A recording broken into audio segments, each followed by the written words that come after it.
Packway Dog Training, and today I am here to talk to you about relationship-based obedience. So this is a different kind of concept to regular obedience. So I'm going to be dealing with a method called positive reinforcement training and just kind of tweaking it a little bit to add in a little bit more of a relationship.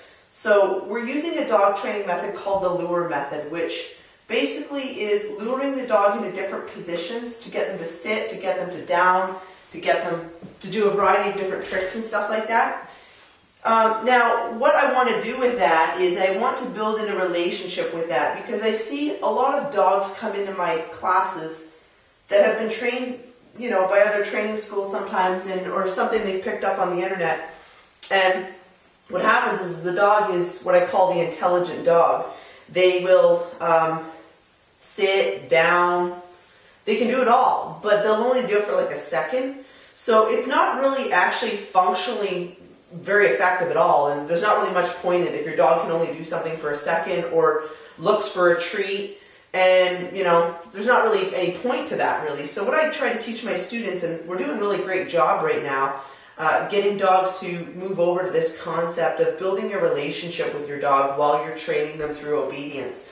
So what that means is I don't want my dog to just get a treat just because they lay down. I want that down to look nice. And by that I mean I don't want them to lay down, and you see a lot of dogs and they lay down and they're like pawing at the person for a treat, and they're like biting at their hands, and the dog's still getting the treat. So that's something that I don't want to have my dogs doing. I actually want to build in more of a relationship with them where they're calm, they're relaxed, they're respectful, and they're obedient, but they're kind of looking up to me for guidance. So I focus a lot on eye contact, because usually a dog that's looking at you, don't chew my boots, buddy, while we're on camera, that wouldn't look good. What was I saying here? I focus a lot on eye contact, because eye contact will give you that dog that just likes to be with you, just likes to, partner up with you. So usually if a dog is looking at you, it means that they are going to do something for you. It means that, if you ask them to sit, they're going to look up at you. If, you're asking them to sit and they're looking outside the window, they're not very likely to listen to you. So we always want to build in that strong relationship of eye contact. So I'm going to show you here. I'm going to start off with the lure method. And I'm going to show you, this is Dingo. He's my Thailand Ridgeback puppy. I haven't had him very long at all. He's only 4.5 months old.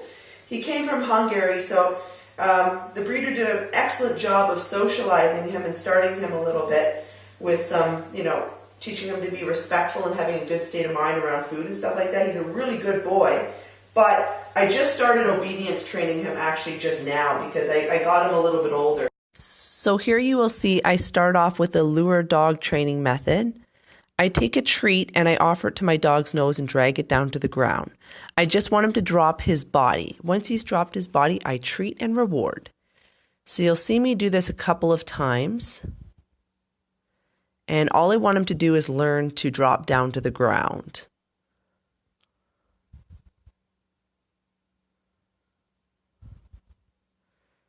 And once more. It's usually a pretty simple and easy way of training a dog. Now, I don't want to stay there. I want to teach him also to not always look down for a treat. There, I want him to look up at me, and I reward him when he looks up at me. I want him to focus in on me, not just focus on the food. I'm also teaching him at the same time to respond to a hand signal up in the air, so I don't have to bend down to the ground always to treat him or to teach him anything. So he's starting to focus really nicely here, starting to dial in. You're seeing some nice eye contact. And what I want to do here is I want to build the down where it just becomes a built-in down. He doesn't have to be told down or stay or anything like that. He just downs and waits. So here, I'm not even telling him to stay. He's relatively brand new to training here. I'm just teaching him to down and wait and focus in on me until I release him.